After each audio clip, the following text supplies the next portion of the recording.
बिस्मिल्लाहिर्रहमानिर्रहीम, अस्सलाम वालेकुम। मैं हूं मखदूम शहाबुद्दीन। 3 मार्च 2026 मंगल का दिन। नाज़रीन कराम, इंतहाई अहम तरीन डेवलपमेंट्स हैं ईरान जंग के हवाले से। सऊदी अरब ने अपनी फ़ौजें रवाना कर दी हैं और अब ईरान की जंग जो कि अमरीका और इसराइल से है, ये जंग मशरिक़ वस्ता तक फैल गई है और इस जंग की हिद्दत और शिद्दत अरब ममालिक के शाही महल्लात तक भी महसूस हो रही है। ईरान के हमले भी जारी हैं, ईरान पर अमरीका और इसराइल की स्ट्राइक्स भी जारी हैं। लेटेस्ट अपडेट्स, लेटेस्ट डेवलपमेंट्स और चीन की तरफ से जारी की गई नई वार्निंग, मैं सारी डिटेल्स आपके सामने रखता हूं। और एक अहम तरीन अरब मुल्क जो है ईरान जंग के बाद, उस अहम तरीन अरब मुल्क में जो वहां का निज़ाम हुकूमत है, वहां की जो बादशाहत है, वो किस तरह से खतरे में पड़ चुकी है। और जब हम ये कहते हैं कि ये जंग मिडल ईस्ट को हमेशा हमेशा के लिए बदल देगी, तो ये क्यों कहते हैं, अब ये समझ आ रही है। मैं सारी डिटेल्स आपके सामने रखता हूं, लेकिन उससे पहले इस वीडियो को लाइक कर लें। एक के बजाय ज्यादा से ज्यादा कमेंट्स आपने करने हैं, क्योंकि हमारे चैनल को रिपोर्ट किया जाता है। रिपोर्टिंग का असर जाहिर इस तरह से होगा कि आप एक के बजाय ज्यादा से ज्यादा कमेंट्स करें। और आगे बढ़ने से पहले नाज़रीन कराम, एक छोटा सा मैसेज है हमारे ओवरसीज व्यूअर्स के लिए, चंद सेकंड का।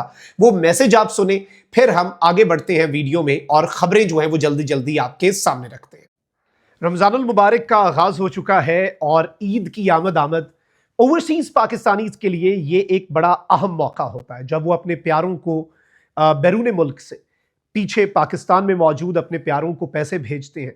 और इसके लिए वो ढूंढ रहे होते हैं आसान तरीका, बेहतरीन रेट्स, इंतहाई कम फीस और सबसे अहम तरीन चीज कि सिक्योर तरीका हो जिससे पैसे भेजे जा सके। उसके लिए आप इस्तेमाल कर सकते हैं टैप टैप सेंड। ये इस्तेमाल करना इंतहाई आसान है।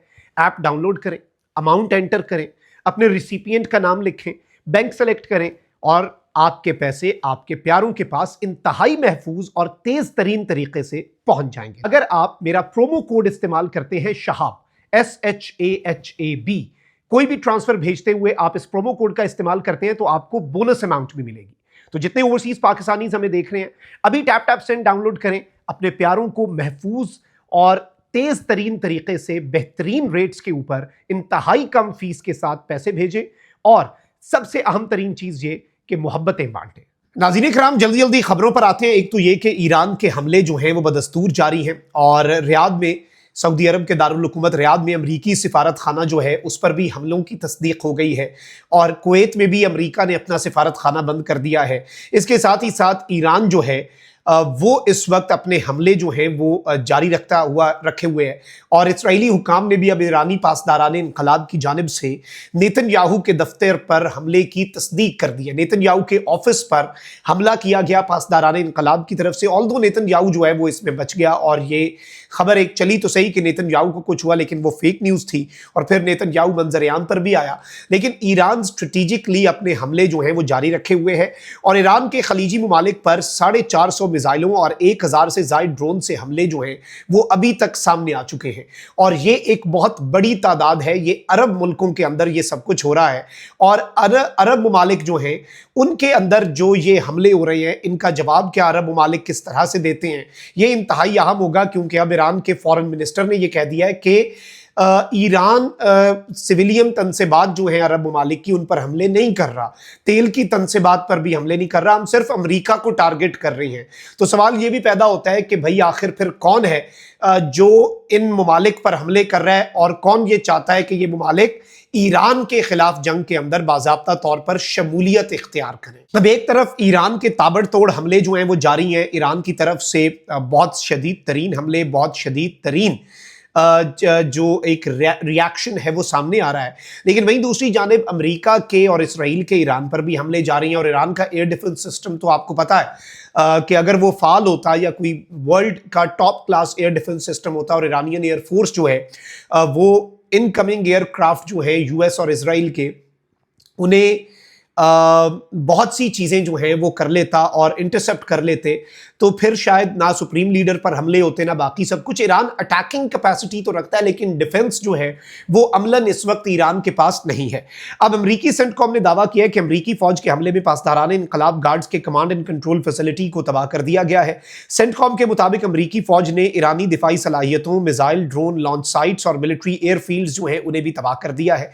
लेकिन इसके साथ ही साथ अब ये जंग चूंकि रीजन पूरे में फैल चुकी है, पूरे खित्ते में इस जंग ने अपने पर फैला लिए हैं। तो अब लबनान की तंजीम जो है हिजबुल्लाह, उसने शुमाली इसराइल में वाक़ रमत डेविड एयर बेस जो है उस पर हमले का दावा कर दिया है और इसराइल के एयर बेस पर हिजबुल्लाह जो है वो भी चढ़ दौड़ा है, ड्रोन हमले कर रहा है।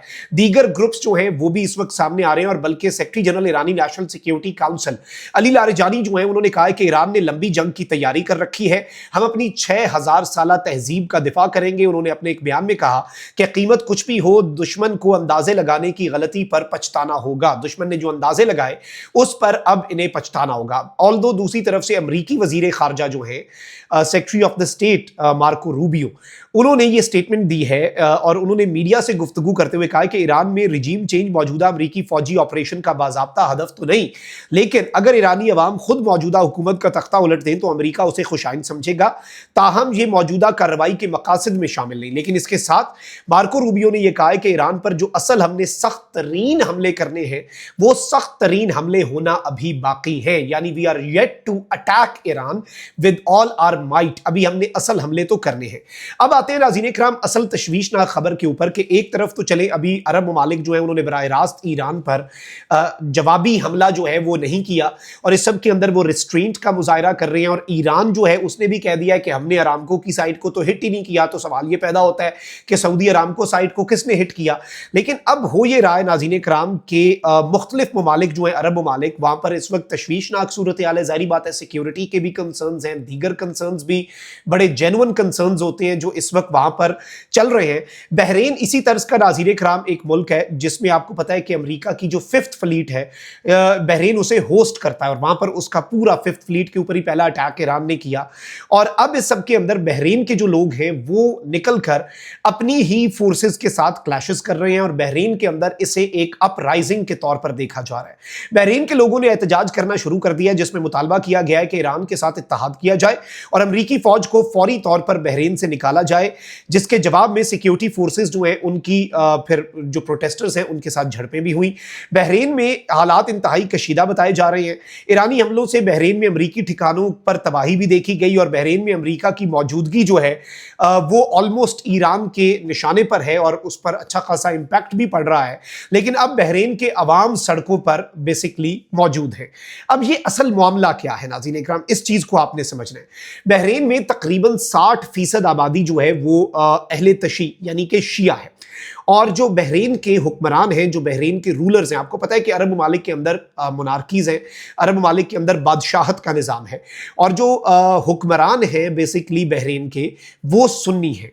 दोनों के इससे पहले भी ये यानी मेजॉरिटी में जो लोग हैं और जो माइनॉरिटी में है तो टेक्निकली माइनॉरिटी का बादशाह है और इस सब के अंदर ये भी पहले भी छोटे मोटे झगड़े जो हैं वो होते रहते हैं। लेकिन अब जो सुप्रीम लीडर हैं उनकी शहादत के बाद जो मुजाहरे हैं, मीडिया रिपोर्ट्स के मुताबिक अब बहरीन की मदद के लिए इवन सऊदी अरब की जो फोर्सेस हैं वो भी मैदान में आई हैं।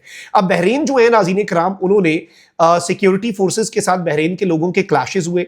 सऊदी अरब ने जो वाहिद ब्रिज है जो सऊदिया को बहरीन के साथ कनेक्ट करता है उस रास्ते से अपनी फोर्सेस, इससे पहले भी सऊदिया बहरीन की इस तरह से मदद करता आया है और सऊदिया की तरफ से ये इतलात आ रही है कि उसने अपनी फोर्सेस भेजी।